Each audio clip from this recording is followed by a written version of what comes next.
West Virginia Politics with Mark Curtis. And welcome back to this edition of Inside West Virginia Politics. We're showcasing the candidates for the U.S. Congressional District 2 here in West Virginia this Sunday. We've already heard from the incumbent, Republican Alex Mooney. Right now, let's introduce the Democrat, Talley Sergent. She is running for the congressional seat, District 2. It's a big district, too. It runs all the way from Jackson County on the west, Jefferson County on the east. Let's talk first about your background. Give folks an idea of who Talley Sergent is, what your background is here, and your education and your work and that kind of thing. Sure. First of all, thanks for having me on. Yeah. I am Talley Sergent. I'm running to serve in the 2nd congressional seat in the United States Congress. I'm a native 6th-generation West Virginian, and I've built a career focused on service, which was ingrained in me by my grandparents, who were part of America's greatest generation. I got my start serving the people of West Virginia as an aide to our friend Senator Jay Rockefeller, went on to serve the American people as a diplomat at the State Department, fighting human trafficking and working to empower women and girls, and got the opportunity to work in the private sector, which I think is extremely important to have all of these experiences using the world's most iconic brand, Coca-Cola, to do good all over the globe. And now I want to serve the people of the 2nd District, because we need someone who has our interests at heart, that will put party politics to the side and focus on the people. You and I both worked on Capitol Hill as congressional aides, and everyone knows it's a real meat grinder up there. So why do you want to go back and serve as a member of Congress? Because I think when you look historically, and my mom's a West Virginia public school teacher, she's a history teacher. When you look through history, this is a moment in our time where it is time for a new generation of leaders, both Democrats and Republicans, to step forward, take the baton, and lead.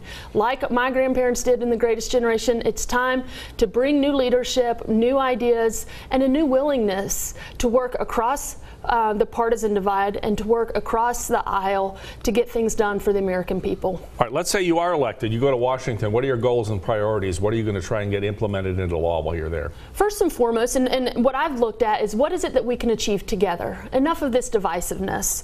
But first and foremost, health care has got to be strengthened and improved. Right now, nearly 800,000 West Virginians with a pre-existing condition, whether it's diabetes, cancer, black lung, obesity, whatever it may be, are at risk of losing their health care.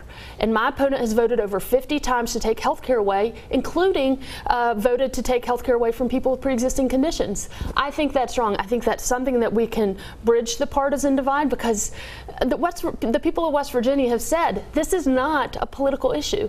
Now, Alex Mooney was on the show previously to your appearance, and he said he would support again the repeal of Obamacare. It passed in the House last time, failed in the Senate. But he said the repair and replace bill the Republicans offered did protect pre-existing conditions. It did not.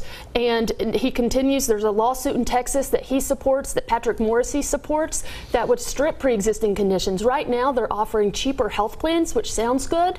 But what it does is it offers a cheaper health plan for West Virginians, and it takes away any coverage for pre-existing conditions. The proof is in the details, the devil's in the details, and he continues to work against the people of West Virginia, and he is part of the problem. He is part of this extreme far right, and there's extreme far left for that matter, that continue to thrive on division, and what ends up happening is it's hurting the people of West Virginia. But premiums have gone up for the Obamacare policies in many instances. Deductibles have gone up, the costs have gone up. How do you bring those down? How do you work with the other side to get something truly affordable to a lot of people? Sure, and that's why since the beginning of this campaign, I've advocated for a public option where people can buy into it. I'm a small business owner here in West Virginia, in Charleston.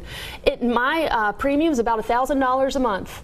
That's crazy. We need to make sure that the people in the middle are getting squeezed, that we can provide some relief, that they can buy into plans that provide competition, so that the healthcare industry and the health insurance companies don't continue to make the money hand over fist, but that there's competition. And let me make this very important point. Alex Mooney has not worked to fix healthcare and strengthen and improve it because he takes over $250,000 from the healthcare industry. He is serving their interest, not ours. He's taking PAC money. Is your campaign taking any PAC money from any source? I'm not taking any corporate PAC money. I am only taking money from the working men and women of our labor unions that I am very proud to have the support of. And so they're all member-based. All right. Talley Sergent's with us. She's the Democratic nominee for Congressional District 2 here in West Virginia.